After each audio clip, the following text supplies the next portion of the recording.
Fetch a doctor! I think your lodger is dead.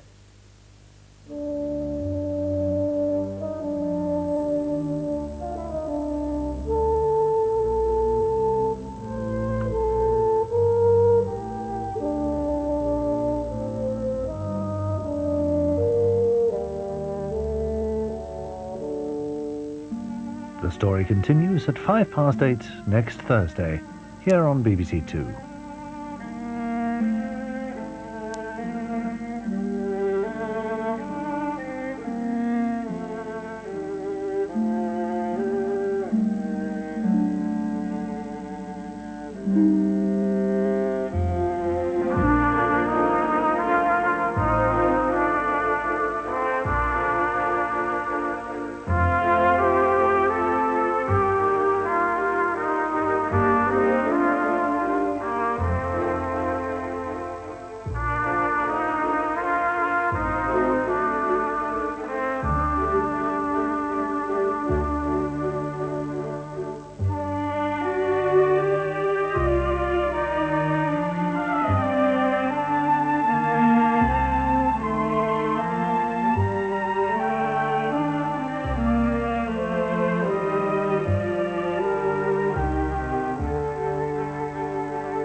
Drama for 91. The Uncrowned King. One day I shall have a government for Ireland in the palm of my hand.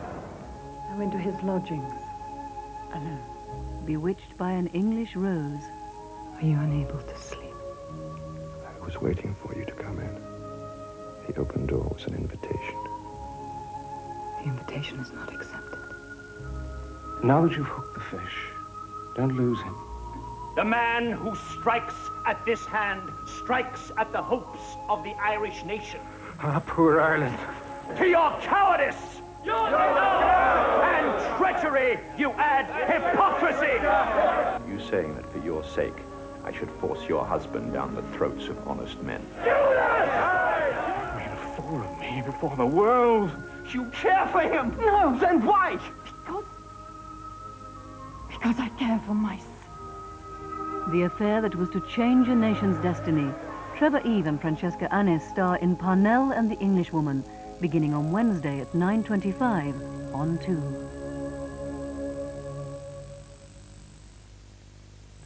Just starting on BBC One now, the 9 o'clock news with Michael Burke.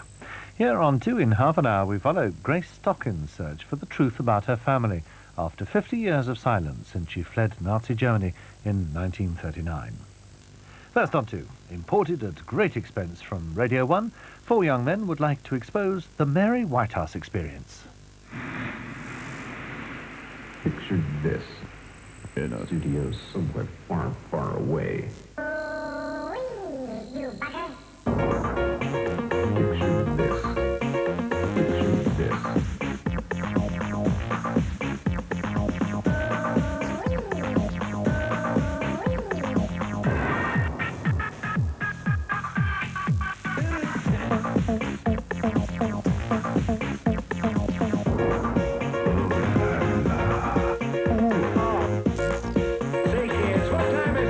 It's time for the Mary Whitehouse Experience.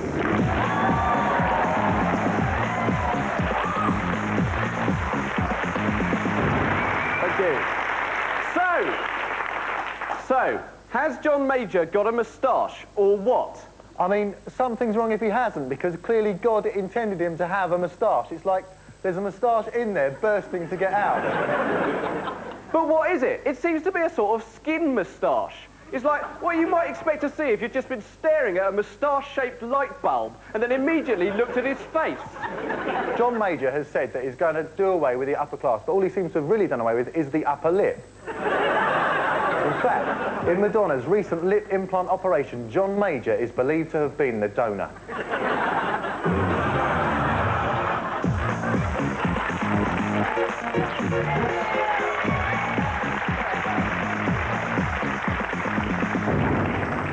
Right, well, tonight here in the studio, we've got a fairly good cross-section of the public. So I'd just like to ask you, how many of you would think of yourselves as working class? Fine, right, OK. So how many of you think of yourselves as upper class? No, no upper class. Right, so how many are middle class? And how many of you think the whole concept of class distinction is a politically motivated tool of bourgeois capitalism to maintain the status quo? How many of you think... Fair amount, fair amount. How many of you think status quo haven't done anything decent since down, Most of the audience. Now, the reason we ask is because John Major has said that he wants to see a classless society, so that we thought we'd look at the implications of this for the future. There's no doubt that Britain is probably the most class-conscious country in the world. Well, you would think that. Why? Because you're rather common. So where do we find our classless role model? The answer, of course, is in the Prime Minister. John Major's main electoral asset is his classlessness. He has worked his way up from a humble childhood background. In the new classless Britain, what will happen to the royal family?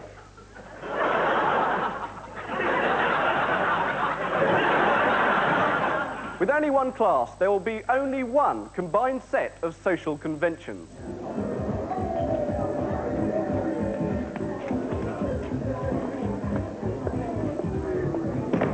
Miss Nadine Grant and Mr. Gary Shagger Jackson. In a truly classless Britain, social occasions for the upper class, like Ascot, would have to be abolished. Its classless replacement as a summer gathering place would be Gatwick Airport. Welcome to Departure Lounge, and what a marvellous afternoon. Yes, indeed, and just look at the hats. Some truly wonderful hats this year. Her Majesty the Queen wearing a very fetching I Heart Benidorm beanie hat, which tones in beautifully with her shiny tracksuit bottoms and Reeboks. Oh, and over there, the Duchess of Marlborough wearing a very stylish Brits on the Piss 1991 and a pair of cheap sunglasses from the Sky Shop. But the big question, of course, is what will Princess Diana be wearing? Whatever she wears, she invariably looks wonderful. Yes, indeed, Nigel. She could wear a large dog turd on her head, and she would still look wonderful. Oh, and there is Princess Diana wearing a large dog turd on her head. She looks wonderful. And now I believe we can go over to our first event, the beginners 3/4 of a mile, laughing at each other's passport photographs, handicap chase. Mr. Gary Sadler and some bloke he met in the pub who claims to be a friend of Ian's and told him there was a party here.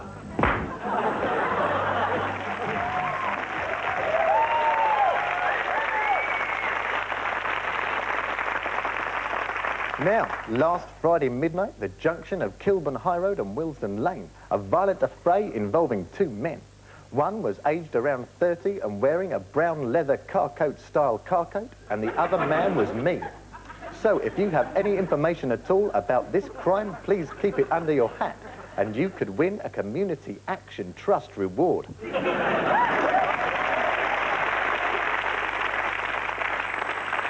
One of the most irritating things about the charts in 1990 was that it was almost impossible to have a hit record unless it had been in an advert, like Blue Velvet for Nivea, Take My Breath Away for Peugeot, and the Steve Miller Band for Levi's. Talking of which, how did he get that motorbike past reception? And how come he just rides the motorbike straight out of the lift? Did he turn it round inside, or did he back it in on the ground floor? Anyway, since it seems almost impossible now to have a hit without a song from an advert, we can expect other bands to take note. OK, let's run down the top 5 of this week's chart. At number 5, it's the Happy Mondays with their version of Their Tasty, Tasty, Very, Very Tasty. Number 4, the Sundays with their beautiful reworking of You Do the Shake and Back and Put the Freshness Back. At 3, no change. It still now hands the two dishes are as soft as your face with mild green fairy liquid from, of course, Public Enemy with MC Nanny Newman. 2, Adamski and We Are Lucky Cows, we chew the carded brown.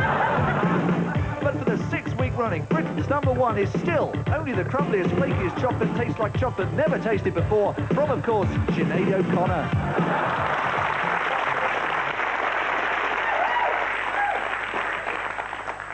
And now, a witty monologue from Jonathan Ross. All right, well, all right. And, all right. And, all right. Well, I'll probably, all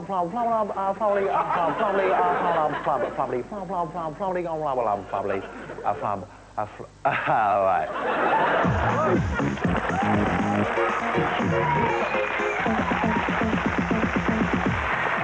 In April, BT are introducing charges for using directory inquiries. But what is the point when you can use the phone book, which you can also use to find people with funny names and ring them up with your mates giggling? 435-8228, Alan Smelly speaking. Oh, are you Smelly? Is that A Smelly? Am I talking to A Smelly? Oh dear. Hello, are you Smelly? Yes. Well, have a bath then! That was the funniest thing ever. Now, who wants a curly whirly? People with names that might involve this kind of victimisation often try and avoid it by taking liberties with pronunciation. Hello, 435-1507, Mr. Warren Kerr speaking.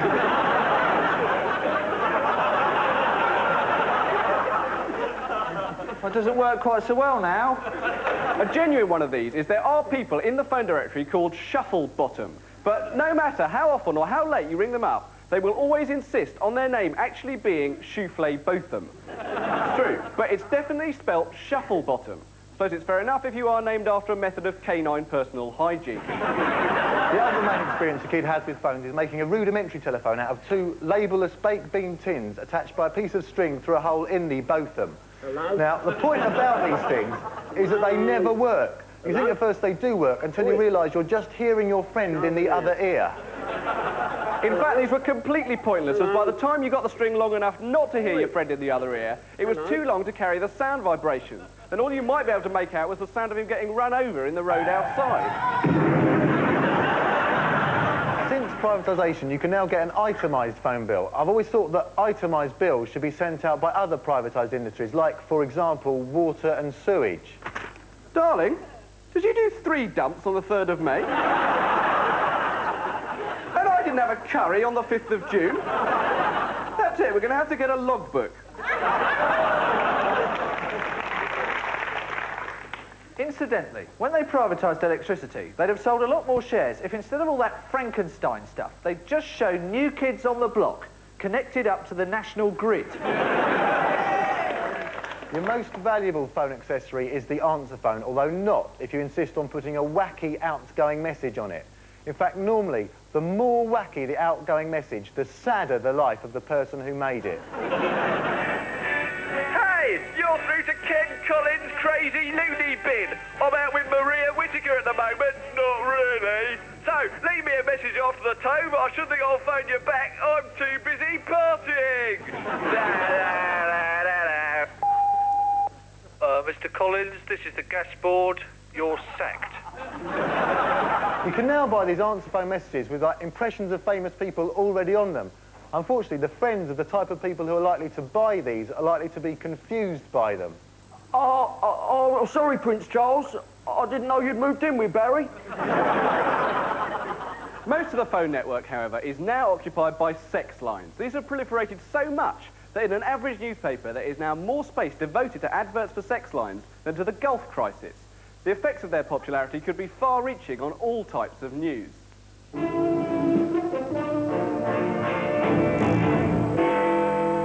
He wears her panties on 0898 444 444.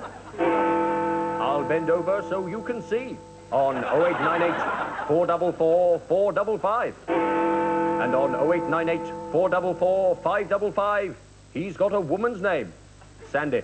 The point about 0898 numbers is that they have no sex in them at all. You're more likely to get a hard-on phoning the speaking clock. And it's so obvious that the women who are speaking on these tapes are not the same women as pictured in the adverts. You can tell from the voices. Let's phone one up now and put it through our studio speakers, right? This one is called I Am a Horny 18-Year-Old Virgin. Hello, one is a horny 18-year-old. Mr. Ernie Spencer of Wiltshire sent us in a letter asking to know the history of the telephone. Well, Mr. Spencer, here goes. The first telephone conversation was conducted on February the 14th, 1876, by Alexander Graham Bell, a momentous day for telecommunications. This is Alexander Graham Bell speaking. Is that A. Bell? Are you A. Bell? Sorry? Hello? Is that A. Bell I can hear? Yes. Yes, it is. Well, you better go and see who's at the door, then.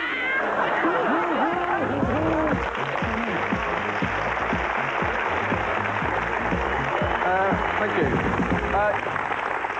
Right, I've just been handed our first letter of complaint. It was faxed through to us after our first experience, but as always with letters of complaint, you know, it seems to be written by someone who appears to be genetically defective. I mean, literally, it says, Dear BBC, why, oh, why is the structure of my chromosomes? Anyway, this is the time of year when you tend to hear this sort of thing non-stop. Hi, how are you? Not too good, actually. I feel a bit fluey. Yeah, you got a nagging headache and you feel tired all the time? Yeah. I had that. I think there's some sort of a bug going round. All right. Whatever you've got, it's always some sort of bug, and they've always had it as well. The best thing to do with people like this is to worry them. Hi, how are you? Well, not too good, actually. I feel a bit fluey. Yeah. Have you got that sort of nagging headache and you feel tired all the time? Yeah. I think you've got a brain tumour. Yeah, I think there's one going round. Throughout history, human beings have always suffered from illnesses, but the reaction has always been the same. What ho, sinner? How goes thou? In faith, not so good. I think I got Black Death. Have you got like sort of huge pustules that weep? Yeah. You had like nausea and vomiting. I bet that. Yeah. Have you got like sort of convulsions? Agonising death. Yeah. No, I haven't had that. No. Neither have I. That must be some sort of bug. In medieval times, the average life expectancy was much lower than it is today, and many diseases which are now easily curable were then fatal. And finally tonight, Sir Richard of Leicester, the famous soldier and elder statesman, has died aged 32 after a long struggle against a slight headache. Meanwhile, King Louis VII of France has died aged 13. He was suffering from delusions and tried to remove his own appendix, thinking he was Doogie Howser, MD. Despite the grueling hours and long training, many people still want to enter the medical profession, attracted by its media image as portrayed in such masterpieces as Carry On Doctor. If only the NHS was really like that. Mr. Speaker, we shall be providing an additional £50 million in NHS funding this year. That includes £10 million for large hypodermic syringes for Jim Dale to carry facing forwards when Hattie Jakes is bending over. Furthermore, we shall provide at least one lovely pair for every hospital football in case Barbara Windsor should visit. And furthermore, I should say that under Labour, the resources allocated to be able to train doctors to say, oh, matron was reduced by 50%. As part of the NHS reforms, the government are rumoured to be considering introducing an Australian-style flying doctor service into this country. In the back of the plane, of course, is the flying waiting room. OK, Mr. McCready, come back next week. Tell me if it feels any better. However, there are signs that even with the flying doctor, there will still be a problem with waiting lists. Now, one thing that does the medical profession no end of good is the behaviour of medical students. Whenever you see medical students in the street, it's always incredibly worrying to think just what these people are going to end up doing. Scalpel. Forceps. Rag mag. Right, come on, Mr. Jackson, we're not taking your appendix out till you buy a rag mag. The first thing that happens when you arrive at medical school is that each student gets given a dead body to use for dissection. Now, anybody who's ever met anyone to do with the medical profession will know that these bodies are invariably acquired under false pretenses. Now, Mr. Harmsworth, this is the consent form for your grandfather's body to be used for medical research. I see. You understand before you signed what the terms of this form state? Yes. That your grandfather's body will be used in the training of anatomy and for purposes of medico-pharmacological research. Yes. Also that at the end of term, bits of him will be left on bus seats for a laugh. And also that he may well be wheeled around hospital corridors with a funny hat on as part of our post-exam celebrations. It's what he would have wanted.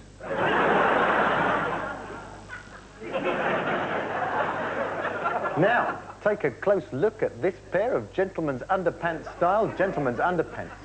You may notice a slight tear on the left hip. If you think you can mend them, please phone the Crime Stoppers number, as I'd hate to have to throw them away.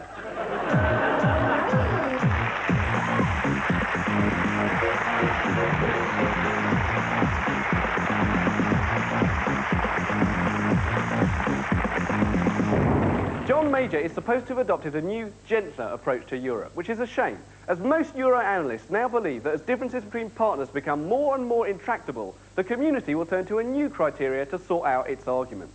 Which of its leaders is the most hard? Our political correspondent. Well, clearly, against their tall man like Helmut Kohl, John Major would have a number of options open to him. He could nut him. He could get in a quick burst of punches and hope he'd done enough. Or most impressively, he could call him a poof and then just stand there, beckoning him with his hands and saying, "Come on then, you fat old Nazi." And by the way, I could have Brian Walden. I could. John Major has already led the way by introducing the hard EQ. Demonstrating that when it comes to intergovernmental currency negotiations, he doesn't run from no one. He was also demonstrating his hardness by not having any women in his first cabinet. All right, gentlemen, this is the first all-male cabinet meeting for 11.5 years, but I don't want the absence of women to affect our procedure in any way. So now let's get on with the first item on the agenda. Who can piss the highest? Are the other European leaders, however, as soft as they look? Our political pundits are working now to find out. So, Jacques Delors, I put it to you that if John Major were to come up to you and say, "You specky French twat, I suppose you like Sacha Distel? For, did you just breed out or did we move into a garlic factory?" If John Major were to say these things to you, you may, and I'm not saying you would, cack lays pants. And by the way, I'd just like to say to John Cal, any time.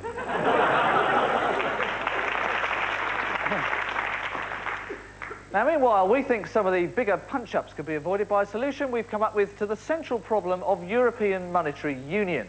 There is a currency already in existence which covers every country in the community.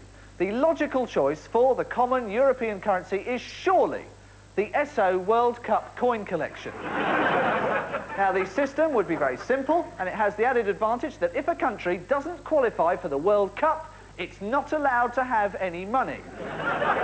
So everything in Wales would be free.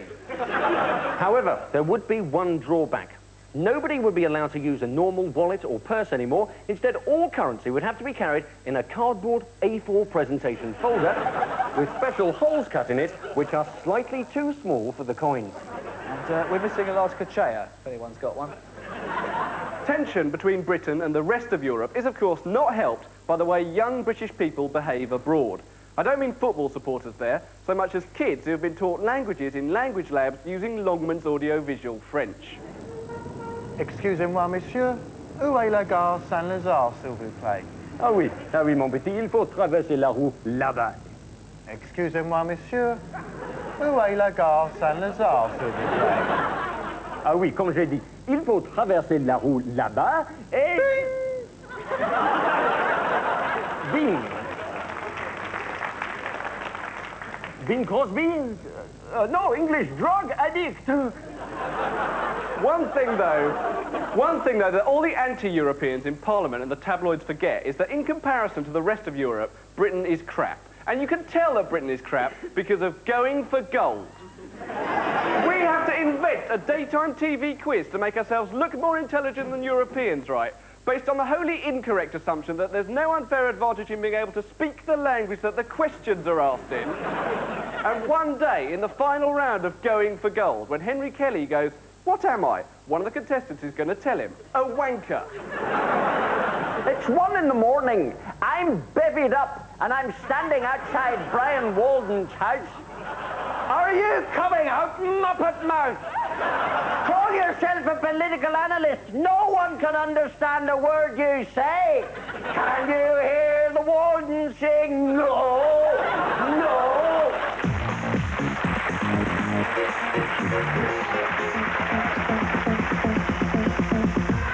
The first anxiety with having workmen in is not knowing what they're talking about. Well, it's your cracked valve, isn't it? So your divot diameter's 6 millimetres, that's caused overbubbling in your expansion tank, your boiler beveling's amortised, and the whole system's gone into underdrive. I see. And that's why you can't fix the blind. The second problem is that they can't just mend what they've come to mend. Oh, well, I mean, I could fix it, obviously, but I have to rewire the old place, knock that wall down, take the roof off, demolish that block of flats over there, reverse all the human rights legislation passed since 1945, and trace the surviving members of the New Seekers. If I only asked if you could pull your trousers up over your arse. Pornography suggests that plumbers are always getting their end away in private houses, but this can only be based on an unrealistic conception of plumbers. I mean, really, the average plumber story in Men Only should go like this. Imagine my surprise when the plumber arrived. He was the ugliest man I'd ever seen. And, like, they have to tell you that everything else in your house is also broken or rubbish. Oh, dear, oh, dear, oh, dear. Who put that fuse box there? You see, that'll never do, and that joist, that's all wrong, we'll never take the weight. What else? Oh, your stereo's crap. Yeah, and your wife. Your wife's a bit of a dog. You know that? You know that photograph of your mother on the mantelpiece? She looks a right whore. Yeah. Basically, your whole life's rubbish. That'll be 200 quid. The other problem is what to say to the workmen, because, like, you get filled with a liberal terror that at any moment he's going to start talking about women or the blacks, and you'll have to agree with him, partly because to bring him out of these attitudes would take years of, like, training and debriefing and re-education, and partly because you're frightened that otherwise he might beat you up. And sometimes you might even try to preempt him. I notice you've got some West Indians living next door. Yes. Jungle bunnies, eh? Darkies, singing and dancing all night. All look the same to me. My wife's a West Indian. And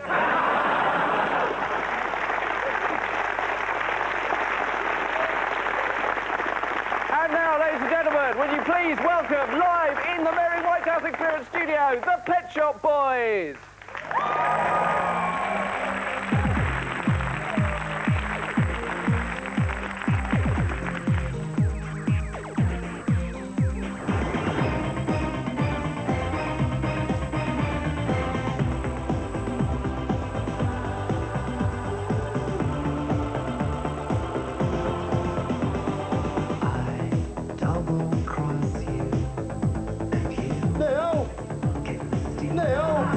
Do you want to do the keyboards for a bit? Only I thought I'd have to sing next first. Neil, do you want to take over back here for a moment and I'll come up to the mic, you know, at the front?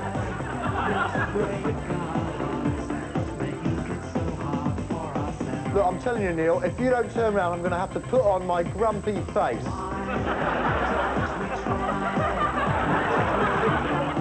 Neil, you left this in the dressing room. I mean, I bought you this for Christmas, and, like, you haven't worn it once. I mean, I was talking to the ugly one in Tears for Fears, and he gets to sing a bit, you know, Mad World, that was him. Neil, and why don't you invite me around anymore? I said I was sorry about the toilets. Also, in the next video, I want to wear the flash suit, and you can wear the nutty Noah Southwestern. All right. Look, I'm warning you, if you don't let me sing, I'm going to turn this machine off. Right. Oh, sod it.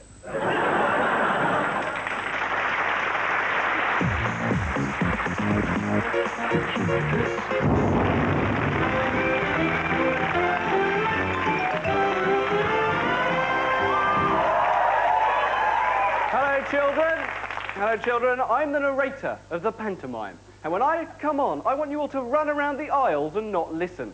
And as ever, the rest of the cast is made up of sub-celebrities from the Wide Awake Club, Tucker's Luck, and other TV programmes that nobody watches. Oh, who's this then?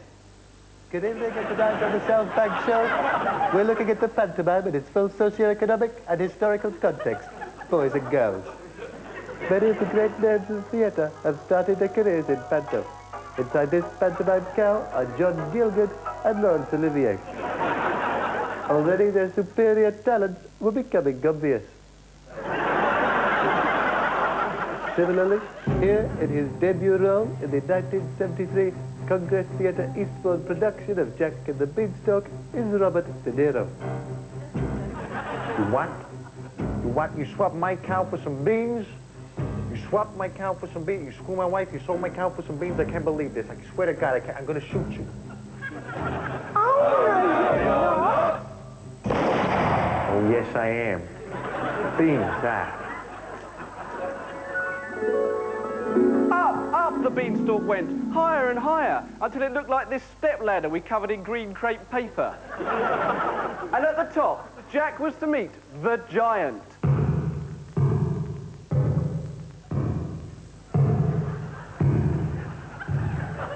Jockey, you require 45. Fee, fi, fo, fum, I smell. Pantomime is a form known all over the world. In the Soviet Union, it remains as popular as ever, as we can see from this Moscow production of Snow White and the Seven Dwarfs. Snow White. Боже мой, а киба она дошкала, она тоже бомона, нишка, которая норишь и Катя. No, Ichio. Otayo is Politburo. Then, of course, there's Cinderella. In that one, she has to leave the ball at midnight because otherwise her carriage turns into a pumpkin. On the scale of excuses to get away from someone at a party, that one's right up there with, I've just left my drink in the kitchen. Then, of course, Prince Charming is desperate to find her again. The only clue he has is that she was the girl dancing in the glass slippers. How can he ever trace her? So, Crime Stoppers would like to hear from you, if, like me, you like wearing tights in public. So, where, oh where, is our Cinders? Well, she's where anyone who has been dancing in glass slippers is likely to end up, in the intensive care unit of the local hospital. Mr. Charming, I'm afraid that Miss Cinderella has suffered severe lacerations to both feet and massive loss of blood. She may never dance again. Do you want to buy a rag, Meg?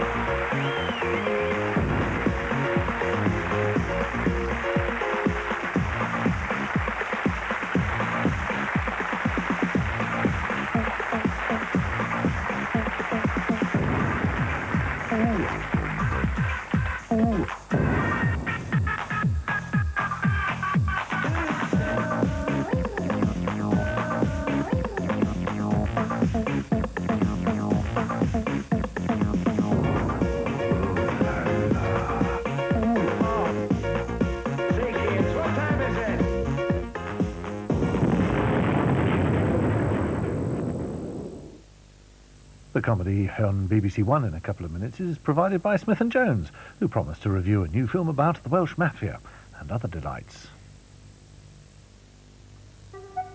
You'll be a missionary when you grow up. Will I get a different hat? Everyone smile and think of the second coming. What a photo. This room of the covenant could itself become a house of demons. I'm called Melanie. I'm dressed. Your body is a temple, Jess. Don't give in to temptation. I never even thought about leaving home before I met you. These children are full of demons. I'm not. Please are a sheep. Be quiet. The highly acclaimed Oranges Are Not the Only Fruit starts this Saturday at 9:05 on 2. This is BBC Two. Tonight's 40 Minutes tells one woman's extraordinary story as she searches for a past that has been kept secret for 50 years. Whatever happened to Susie?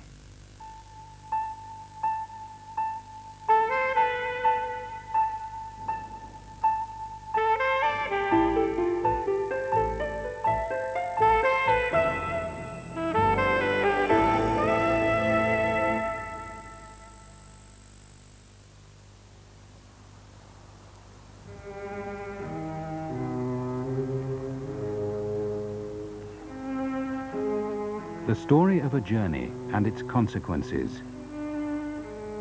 It begins in Munich on May the 16th, 1939.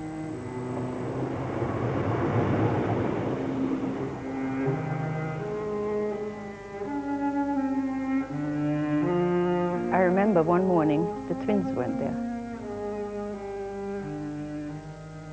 I had no idea where they'd gone. We were not told anything about them. And I remember asking where Susie and Lottie, and they said they left. And I said, left where? They were sent to England.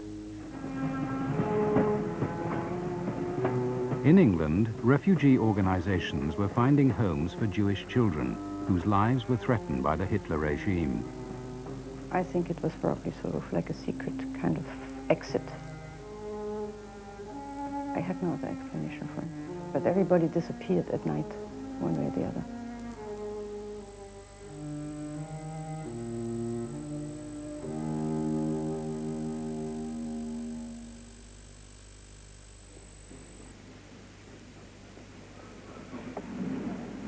Two days after leaving Munich, twins Lottie and Susie Bechhofer arrived at Liverpool.